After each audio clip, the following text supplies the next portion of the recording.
फसल को विल्ट या फिर जड़ संबंधी किसी और बीमारियों से भी बच।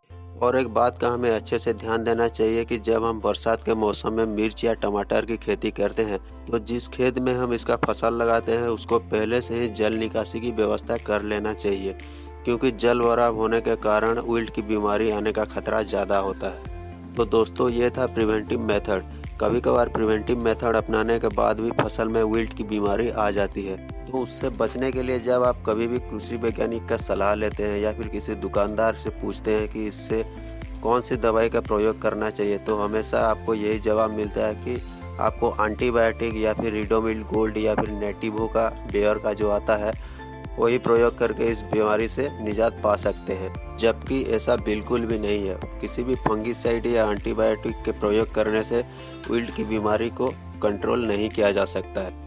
और ये बात मिर्च और टमाटर की खेती करने वाले किसान भाइयों को भलीभांति पता है। एक कहावत है कि कांटे को कांटे से निकाला जाता है। कोई भी रासायनिक दवा विल्ट बीमारी को नियंत्रण नहीं कर सकता है, इसके लिए हमें जैविक दवा का प्रयोग करना होता है।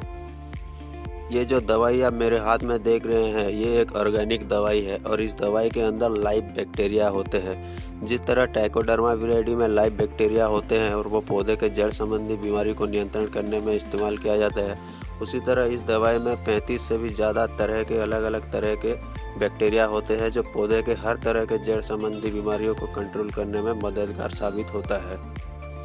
5 दिन पहले इस दवाई को मैं अपने खेत में प्रयोग किया था और अभी थोड़ा कंट्रोल में दिखाई दे रहा है। विल्ट बीमारी लगने के 2 दिन बाद जब मैंने इस दवाई का प्रयोग किया, तब रोज मेरे खेत में 7 से 8 पौधे विल्ट बीमारी के वजह से बर्बाद हो रहे थे।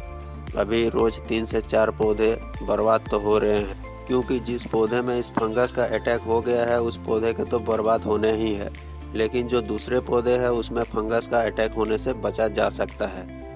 अभी तक तो इस दवाई का प्रयोग करने के बाद मेरे फसल में थोड़ा बहुत प्रोग्रेस देखने को मिल रहा है। 1 हफ्ते बाद मैं आप लोगों को इसका अपडेट देने की ज़रूर कोशिश करूँगा।